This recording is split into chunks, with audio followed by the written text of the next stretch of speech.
กลับมากับเที่ยงบันเทิงสดครับต้อนรับผู้กำกับจากซีรีส์ Four Elements บ้านวาทินวานิชพี่ฟิลกิติศักดิ์ครับสวัสดีครับ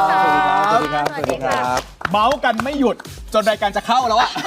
มันคิดถึงไง คิดถึงใช่ไหม ไม่ได้เจอพี่ฟิวอะนานมากครั้งสุดท้ายคืองานแต่งงานเจี๊ยบ ใช่ ใช่ไหม ใช่ ตั้งแต่ ใช่ ปาจีนู้นเลยใช่ คือจริงๆถ้าใครเป็นแฟนตัวจริงตั้งแต่ช่อง7สีเลยยุคนั้นเลยเนี่ยก็จะรู้ว่าพี่ฟิลเคยเล่นละครกับที่นี่ด้วยช่อง7 HD ของเรา ใช่จริง ๆ เล่นที่นี่เป็นครั้งแรกเลยแหละในชีวิตที่แบบว่าเต็มๆเลย ที่ได้มาเป็นนักแสดงถูกต้องไหม ใช่ พี่ ใช่ใช่ และครั้งนี้กลับมาแล้วในฐานะผู้กำกับ ใช่ โปรเจกต์ใหญ่เลยพี่ความรู้สึกพี่เป็นยังไงบ้างกับโปรเจกต์นี้ ตอนแรกเขาใช้คำว่าเมก a โปรเจกต์ เมกะโปรเจกต์ได้เลย ก็ได้นะ ก็แบบกำลังตอนนั้นก็ฟังเมก a โปรเจกต์ครับ แล้วก็ค่อยมาบอกว่าเป็นใครเป็นใคร เราก็ยังไม่ค่อยนั่นเท่าไหร่ ครับ แต่พอวันที่ไปที่ไอคอนสยามแล้ว วันเปิดตัว ก็นึกในใจว่าใหญ่จริงว่ะ ใหญ่จริงสิพี่ โอ้โห งานนี้คือรวบรวมทุกคนเลยอะงานนั้นอะแฟนคลับอะไรแล้วทุกคนที่แบบร่วมโปรเจกต์เนี้ยไปหมด และเราคนเดียวกำกับ4บ้าน ครับ พี่อึ้งไหมตอนแรกที่เขาโยนโจทย์มาให้พี่เนี่ย คือตอนโยนมาก็ถามว่าทำไมอะไรเงี้ย อ่า แล้วเขาบอกว่าด้วยความมันเป็นบ้านวัฒนวณิช ค่ะ ที่ความเป็นพี่น้องแล้วในแต่ละบ้านที่เขาต้องไปเจอกัน เขาก็อยากที่จะให้คาแรคเตอร์เวลาไปแต่ละบ้านแต่ละที่อะ มันเชื่อมกัน มันเชื่อมกัน มันก็เป็นเหตุผลที่เราคิดว่ามันใช่มันแบบมันก็ถูกต้องเราก็เลยแบบได้ครับ ฟิลมันต้องคล้ายๆกันตามชื่อพี่ฟิลเลย ทั้ง4เรื่อง แย่ แต่กระแสดีมากตอนนี้ออนไป2เรื่องแล้วพี่รู้สึกยังไงบ้าง รู้สึกโล่ง มันโล่งยังไงพี่พูดสิ ไม่คือจริงๆเวลาทำอ่ะเราจะรู้สึกว่าแบบโอเคในเมื่อพอเรานั่งดูมอนิเตอร์แล้วรู้สึกว่าทีมงานหรือนักแสดงดูเสร็จอ่ะพอสุดท้ายแล้วอ่ะผลงานมันจะไปสู่ผู้ชม ครับ ไปสู่แฟนคลับในแต่ละบ้าน ค่ะ เราก็จะดูฟีดแบ็ก ค่ะ ดูตลอดว่าแบบสิ่งที่เราทำไปเขารับรู้ไหม ค่ะ ตรงนี้แฟนคลับแต่ละบ้านชอบไหมตรงไหนไม่ชอบอะไรอย่างเงี้ย ค่ะ แล้วพอเราได้รับฟีดแบ็กที่ดี อืม แล้วก็อาจจะแบบอยากให้ปรับปรุงตรงไหนอ่ะแต่ส่วนมากมันเป็นไปในทางที่เขาดูแล้วเขามีความสุขกันอ่ะเราก็จะรู้สึกผ่านไปทุก แฮปปี้ EP ด้วย แล้ว ครับ ใช่ แต่ตอนนี้ก็ต้องบอกว่านาทีร้อยเลขถึงเกือบโค้งสุดท้าย ใช่ แล้วก็เราก็ จะโค้งแล้ว จะโค้งเทโค้ง จะ แล้ว โค้งแล้วจะโค้ง แล้วเราก็ได้เห็นความหวาน ครับ ของคู่พระนา อิงหลอด ง เนอะ อิงหลอดไปแล้ว ครับ ทีเนี้ยกลัวใจมากไอเห็นความหวานมาดีๆอ่ะ นั่น พี่ น่ะสิ ฟิวสักพักมันจะดราม่าไหม เครียดเลย เครียดเลย ไม่ไง เครียด ผมกำลังสรรหาคำอยู่ไง ห้ามสปอยนะพี่ ฮะ ห้ามสปอย เล่าได้แบบห้ามสปอย เอาเป็นคำสั้นๆดีกว่า อ่ะ ครับ เอาเป็นคำว่าล้มทั้งยืนดีกว่า โอ้ย สปอยไหม หรอ มันเชื่อเฉือนเลยนะอันเนี้ย ไม่รู้ นแทบ ไง ล้มเลยนะ มันอาจจะสะดุดก็ได้หรือมันจะอะไรก็ได้ไง อ่า แต่มันล้มทั้งยืนไง ครับ อุ๊ย ก็เขาสั่งมาบอกว่าห้ามสปอยเยอะก็พูดดีกว่าเขาพูดแค่คำสั้นๆพอ โอ้ยเนี่ยทำให้อยาก โอเคไหม อยากดูเลยว่าไอ้โค้งทิ้งโค้งสุดท้ายที่เหลือเนี่ย ฮะ ล้มทั้งยืนเนี่ยจะอาการมันเป็นยังไง ใช่ แต่เราว่าแฟนนิยายอ่ะเขาจะรู้แหละว่าแบบโค้งเนี้ยมันเป็นโค้งที่แบบมันเป็น วัดใจนะพี่นะ ใช่แล้วมันก็เป็นเรียกว่ามันเป็นไคลแม็กซ์ของเรื่องอ่ะ ค่ะ ครับ มันเป็นพอยต์สุดท้ายที่มันทำให้เรื่องมันเปลี่ยน เนี่ยแหละ การเผยที่มาของนางเอก แต่ก็หวานอยู่ แต่ก็ เอ้านี่เห็นไหมพี่ฟิวอ่ะ แต่ว่า ต้องใช้คำแบบตบหัวแล้วรูปหลังนะอันเนี้ย ไม่ไงแต่หวานแล้วก็น้ำตาก็ไหลด้วย โอ้โหอ่ะ เนี่ย แต่แฟนคลับก็คือเตรียมทิชชู่เอาไว้ แล้วก็เตรียมหมอนเอาไว้จิกคือซับน้ำตาแล้วก็จิกหมอนซับน้ำตาแล้วก็จิกหมอน นี่ไง ใช่ เพราะว่าพี่ฟิวมีลูกเล่นแบบนี้ไงเรตติ้งเราถึงขึ้นแบบสนั่นมากล่าสุดขึ้น 1.9เขาเรียกว่าปรบมือครับ โดยเฉพาะภาคใต้นะพี่ 2.9 ใช่ พี่ฟิวในฐานะผู้กำกับวิเคราะห์ได้ไหมทำไมแบบแฟนๆชาวใต้ถึงรักเรามากขนาดนี้เรตติ้งสูงมาก 2.9 เนี่ย ชลดาได้เป็นคนภูเก็ตด้วยมั้ง เพราะเรื่องเกิดขึ้น เป็น ที่ คนใต้ใช่ เป็นคนใต้ ใช่ใช่ค ก็ รับ อาจจะเกี่ยวข้อง ก็อาจจะเกี่ยวข้องในความที่เขาก็จะรู้สึกว่าเขาก็คงมีความสุขที่เห็นลูกหลานทางภาคใต้ได้แบบว่า ครับ ขึ้นมาเป็นนางเอกช่องเจ็ด เพราะว่าชาวหลอดนี่คือชาวหลอดนี่คือสาวใต้ตัวจริง ใช่ นะฮะ ก็ถือว่าประสบความสำเร็จถ้าถามพี่ฟิว4เรื่องที่พี่ฟิวกำกับมา4เรื่อง อันไหนยากที่สุด อันไหนยากที่สุดเหรอ อันไหนยากที่สุด เรียกว่าตกระกำลำบากก็น่าจะเป็นเรื่องลม เรื่องลมเสน่หาวายโย ใช่ เพราะว่ามันแอคชั่นใช่ไหมพี่มันทำไม มันไปหาพี่น้องทุกบ้านน่ะ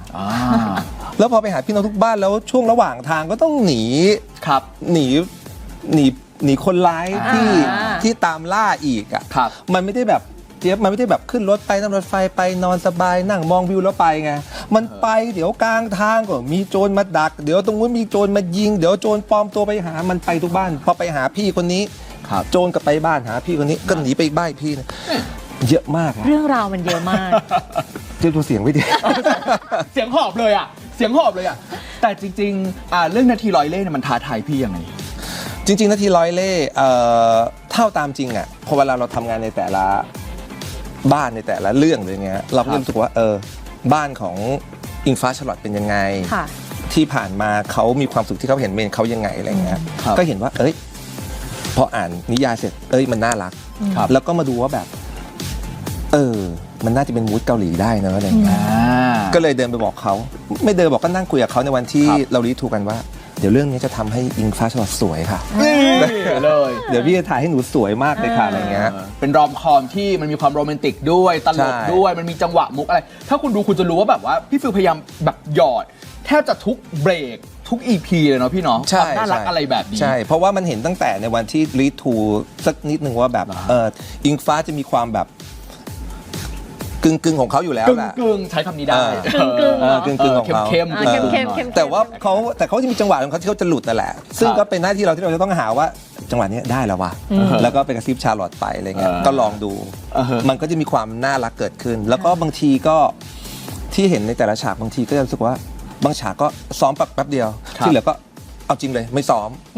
เพราะว่ามันจะมีความเป็น ครับธรรมชาติเนาะ ธรรมชาติแล้วบางทีมันจะมีเมจิกโมเมนต์เกิดขึ้นนึกออกใช่ไหมว่าแบบเขาก็จะแบบเล่นไปแล้วก็ ครับ เอาเลยปล่อย ถ้าพี่ไม่สั่งคัดก็เล่นไปก่อน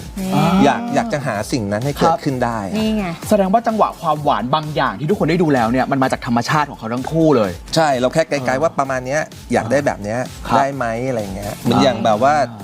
เหมือนอย่าง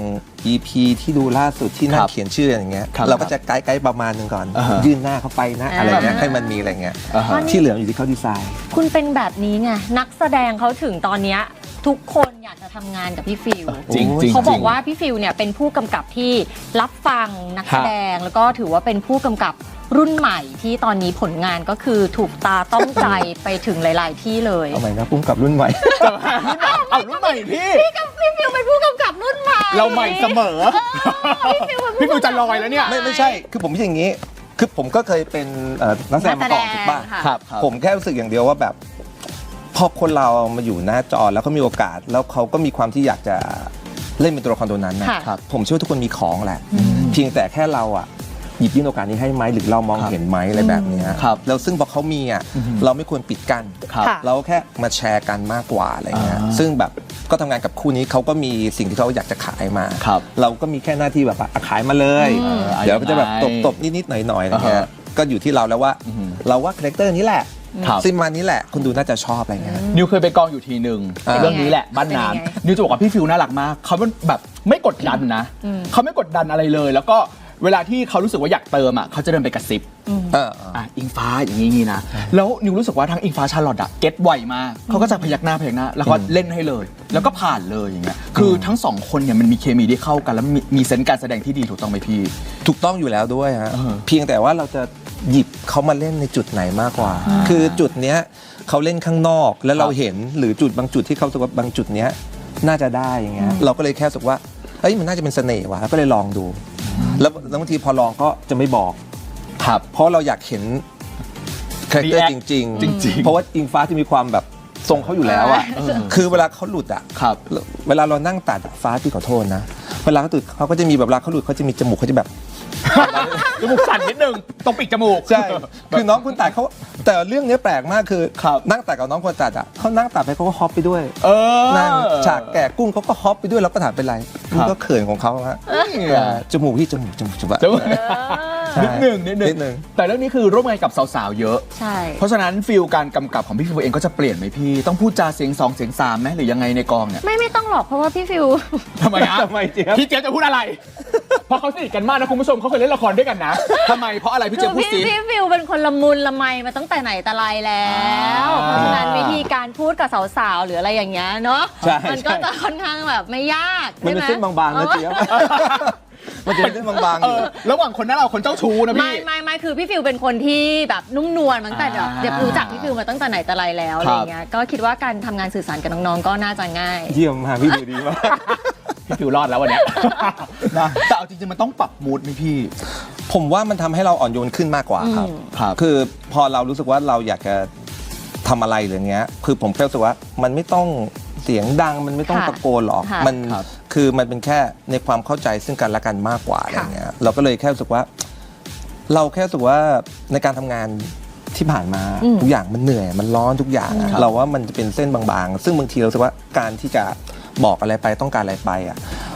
มันแต่ว่ามันก็แล้วแต่คนด้วยนะเวลาเราเจอนักแสดงทุกคนเราต้องศึกษาด้วยว่าเขาเป็นคนประมาณนี้เขาต้องการคำพูดประมาณนี้ ครับ แบบนี้คนนี้เขาจะรู้สึกเฟลถ้าเขาได้ยินสิ่งนี้ ค่ะ เราก็จะแบบพยายามจะเลี่ยง มันก็จะกลายเป็นพูดแต่ละคนให้รู้สึกว่ามันเป็นร่องนั้นให้ได้อะไรเงี้ยอืม ต้องใช้จิตวิทยาเหมือนกันนะ ใช่เพราะเวลาพูดกับชาร์ลอตกับพูดกับอิงฟ้าก็ต้องพูดคนละแบบนะ อ้าวเหรอฮะ ใช่มันจะไม่สามารถแบบพูดอย่างเงี้ยแล้วก็พูดอิงฟ้า ถ้าพูดกับชาเราต้องพูดแบบไหนฮะ มันก็จะมีความแบบขี้เล่นว่าพี่อยากได้แบบเนี้ยอะไรเงี้ย ที่เล่นทีจริง ใช่ ที่เล่นทีจริง แต่ฟ้าก็จะแบบฟ้าเดี๋ยวพี่อยากได้อะไรประมาณอย่างเงี้ยแล้วเขาก็จะแบบโอเค มันจะมีความเครกตี้เข้าไปหาก่อนแล้วเขาจะรู้ว่าโอเคมาทรงเนี้ยที่จำได้คือพี่ฟ้าจะเป็นคนที่ทำงานแบบใช้แบบเสียงดนตรีเป็นตัวต้องการอ่ะ ครับครับ คือด้วยความที่นางทำงานเยอะอะเขาจะรู้ว่าบางทีหน้าหลังไงเงี้ยเราบอกว่ามูดเนี้ยเราอยากได้ประมาณเนี้ย ค่ะ เราก็แค่เปิดเพลง พอเขาฟังปั๊บเขาจะรู้ว่าจังหวะที่เขาต้องเดินมาเขาจะต้องทำยังไงแอบมองเงี้ยใช่ เป็นศิลปิน ใช่ เนอะ ใช่มันจะมีความแบบนี้ก็สนุกดีชันหลอดเขาจะรู้ว่าแบบเก็ตคือคู่เนี้ยพอเราเปิดเพลงประมาณเนี้ย ครับ หลังๆเวลาเขาไปเจอกับซีนที่เขาเจอเนี้ยเขาก็เดินพี่เอาเพลง แบบไหน นี้ หรอ มันโดนหนูมากเลย กดเพลงมาได้เลย ใช่ มันก็จะมีความสนุกในกองถ่ายนะครับ ใช่ บรรยากาศภายในกองมันน่าจะแบบดูรีแลกซ์แล้วก็แบบทุกคนก็แบบเอนจอยกับการทำงาน ก็หวังว่า หวังว่า แต่พอออกมาก็ดี งั้นแบบรีแคปทีละคู่เลยได้ไหมพี่ ได้ครับ Apple Mim ก่อนเป็นไง อ่ะ Apple เป็น Mim ไงเป็นไง Apple Mim จริงๆเนี่ยพี่ดินกับน้องโรสเนี่ยตั้งแต่หลังกล้องเลย ครับ เป็นดินน้อง ตั้งแต่หลังกล้องเลยใช่ คือเป็นตัวละครนั้นเลย เพราะว่าโรสแบบเป็นเด็กที่อย่างเงี้ย ครับ พี่แอปก็จะแบบคอยประคบประหงมคอยดูแลหมดทุกอย่างอะไรเงี้ยเพราะฉะนั้นเวลามันเข้าไปในซีนอ่ะ มันปรับแค่นิดเดียว ครับ ที่เหลือมันคือเรื่องของการแสดงแล้วที่ว่าน้องมิมอาจจะแบบยังดูใหม่ ค่ะ แต่พี่แอปจะคอยเป็นทั้งแอปเปิลที่อยู่หลังกล้องแล้วเป็นพี่ดินหน้ากล้อง ซึ่งตรงเนี้ยเราไม่ค่อยรู้สึกเป็นห่วงแอปเท่าไหร่ แต่แค่จะหาช่องแอปที่ทำให้กูรู้สึกว่า ฉันอยากได้พี่ดินแบบนี้จังเลยอ่ะ ค่ะ ติ๋มแต่ไม่รู้จะอะไรยังไงดีอย่างเงี้ย ติ๋ม แต่ว่าถ้าการโปรเทคดูแลได้อยู่แล้วอย่างเงี้ยซึ่งอันเนี้ยมันโชคดีตรงที่เขาส่งให้เรามาแบบนี้เลย ที่เหลือเราแค่ตบให้เป็นตัวละครพี่ดินกับน้องโรสยังไงอะไรเงี้ยใช่ นะ แต่น่ารักทั้งคู่ จริงน่ารักจริงแล้ว Apple ดูแลมิมดีมาก ที่กว้างมีความหมายเลย อะไรฮะ ที่กว้างมีความหมาย ไม่มี นั่ง ความหมาย นั่งตักกันแค่นี้อยู่แค่นั้นเองใช่ใช่ใช่ใช่ ครับอ่ะคู่ที่ 2 อิงฟ้าชาลอตใหม่เป็นไงพี่ภาพรวม เขาจะมีความคาแรคเตอร์ที่มันต่างกันอยู่แล้ว ชัดเจน พี่ฟ้าก็จะมีความแบบนิ่งๆของเขาอะ นี่ ด้วยแบบการทำงานของเขาหรืออย่างเงี้ย ฮะ เพียงแต่เราจะทำไงให้อโปมันมีความรู้สึกว่าแบบเป็นกึ่งๆแต่มีความรู้สึกว่าไอ้คนที่เข้าไปคุยกับเขารู้สึกแบบฉันชอบคนนี้จังเลยอย่างเงี้ยแล้วก็สาวๆดูรู้สึกแบบฉันชอบอย่างนี้จังเลยอย่างเงี้ย ฮะ แค่ปรับตรงนั้นน่ะแล้วพอในวันที่พอถ่ายไปเสร็จแล้วฟ้าก็เดินบอกว่านั่งอยู่ข้างแล้วดูแหมถ้ามีแฟนแบบอโปนี่มันจะแกล้งทำไมนี่มากเลยอย่างเงี้ยใช่นั่นคือแสดงว่าเขาอะเล่นแล้วเขารู้สึกได้แล้วว่าเขาแบบ ดีนะ เขาแบบเขารู้สึกเขา ถึง เขาแบบมันไส้ตัวเองไงส่วนชาร์ลอตเป็นเด็กแบบ ครับ energy เยอะอะ อ่า พร้อมจะนั่นพร้อมจะนี่อย่างเงี้ยซึ่งมันโชคดีตรงที่พอชลดามันเป็นตัวแบบนี้อยู่แล้วอะ ครับ เราแค่หามุมชลดาตรงเนี้ยจากชาร์ลอตได้ ค่ะ ครับ พอได้ปั๊บอะแล้วก็มีความขี้เล่นเขาชอบ จุน แกล้งพี่ฟ้าอยู่แล้วอย่างเงี้ย ครับ ไอ้ตรงนั้นแหละมันเป็นสิ่งที่ง่ายที่เหลือเราจะต้องกำหนดเคมีแล้วว่าแบบเราขอประมาณนี้นะสิ่งเราขอประมาณนี้มันจะมีเลเวลในแต่ละ EP เลยครับซึ่งทำงานง่าย อ่า น่ารักอยู่ ครับ สองคนนะน่ารัก อ่ะเรื่องต่อไปก็คือ ไปต่อ ฟินเบกกี้เสน่หาวายโย ค่ะ คู่นี้เป็นยังไงบ้างครับพี่ กลับมาเจออีกทีนึงก็สโคปมันใหญ่ขึ้นอ่ะ ครับ บิกกี้เป็นเจ้าหญิง ซึ่งตรงเนี้ยต้องคุยกันว่าแบบยูเป็นเจ้าหญิง ไม่ว่าจะทรงท่าทางอะไรก็ตามอะไร ค่ะ แบบเนี้ยแล้วก็จนยูจะต้องมาเจอกับหมวดลม สิ่งเปลี่ยนแปลงในชีวิตทุกอย่างแล้วก็มาเจอหมวดลม ค่ะ เขาก็จะค่อยๆเข้าใจแล้วก็บิกกี้ต้องแบกคาแรคเตอร์ด้วย ค่ะ ครับ ในการที่จะแบบบอกให้น้องชัดเจนว่าเราต้องการเจ้าหญิงอีกคนหนึงเป็นแบบนี้ ค่ะ เจ้าหญิงตัวจริงเป็นแบบนี้ แล้วก็ส่วนของฟิล์มไม่มีอะไรฟิล์มไปออกกำลังกายเยอะๆอะลูก ทำไมอ่ะ ฮะ อ๋อเพราะว่าต้องถือปืน ไม่ ต้องแอคชั่น ไม่ โอ้โหนี่ทีเซอ ตลอดเว ร์ ลา แอคชั่นฉ่ คือพอเราผ่านฟิล์มมาแล้วไง อ่าฮะ ฟิล์มเป็นเด็ก ำ ขยันมากหมายถึงขยันที่จะแบบว่า นอนได้ไหมไม่เอาดีกว่า แต่ว่านาง ตลกอ่ะ แต่นางเป็นคนบู๊สวยไง เป็นคนพูดจริง คือแบบด้วยความที่อยู่นางมาคือนางก็เป็นคนแบบเขาลำอะไรมาก่อนอ่ะ ครับ พอเวลาจังหวะลูกจังหวะมืออะไรเงี้ย มันสวย สวย ครับ มันก็ต้องช่วยน้องในจังหวะที่แบบโอเคประมาณนี้ช็อตประมาณนี้สวยแล้วอะไรเงี้ยก็จะแบบคอยบอก ค่ะ แต่ก็พยายามจะรูปหลังอีกหน่อยนะ อีกนิดหนึ่งนิดหนึ่ง ถึงแม้แฟนคลับจะชอบแต่ตัวเองไม่ชอบก็ตาม ไม่เพราะเอาจริงๆนะ เวลาเล่นละครบู๊หรือการแสดงบู๊ว่ามันจะมีความเหนื่อยเป็นดับเบิล มันต้องใช้พลัง เนาะมันใช้ ใช่ energy ใช่ ใช้พลัง ต้องใช้ ซึ่งเขาเล่นถึงมากเดี๋ยวรอดูอ่ะคู่สุดท้าย คู่สุดท้าย น้ำหนึ่งเนยเป็นยังไงบ้างครับ ผมไม่เคยเจอ ครับ ผมก็ลองมาศึกษาดูว่าคู่นี้เป็นยังไง แล้วก็มาดูว่าเขาเป็นยังไงบ้าง ก็แค่มีภาพไอ้ไฟในหัว ค่ะ มีภาพน้องกะเพราในหัว ครับ แล้วก็ลองดูเคมีมาเจอกัน ครับ เป็นเด็กน่ารักทั้งคู่เป็นเด็ก energy ที่เยอะอะแล้วก็มีความสุขกับมีความสุขกับความคาดหวังซีรีส์เรื่องแรกเต็มๆของเขาอะ ครับ แล้วก็เป็นแบบว่าช่องเจ็ด ครับ ผมก็เลยใส่เข้าไป ให้แบบ ค่ะ อยากให้เป็นไฟแบบนี้ อยากให้เป็นกระเพราแบบเนี้ยจนวันหนึ่งใกล้ปิดกล้องก็ถามว่าน้ำหนึ่งเป็นไงวันเนี้ย ได้ตามฝันไหมได้เป็นเอกช่องเจ็ดจริง ๆ หนูอยากใส่แบบกระโปรงพิ้วๆอะค่ะ ที่เล็กน้อย อ้าวฝันอาจจะเคลื่อนนิดนึง ใช่ แต่ก็ได้อยู่ ๆแล้วก็ดูชุดที่เขาแต่งมามาเกงยีนเสื้อมาพูดจาอยากให้พูด ขมวล หนูอยากได้เพราะๆเดินเข้ามาหาสวยๆไงค่ะเหมือนเป็นเจ้าหญิงอะค่ะ ครับ โอเค ไม่มีสิ่งนั้นหรอกค่ะ อ่ะเรื่องหน้าเดี๋ยวว่ากัน ใช่ รอเลย ใช่ เรื่องห ครั น้า บ รอเลยอ่ะสุดท้ายแล้วพี่ฟิวฝากนิดนึงค่ะนาทีร้อยเล่ห์เป็นยังไง อยากให้คุณผู้ชมรอติดตามอะไร กับโค้งสุดท้ายของเราบ้าง ก็ขอบคุณครับ ขอบคุณสำหรับแฟนคลับของบ้านน้ำแล้วก็ทุกๆบ้านที่มาดู แล้วก็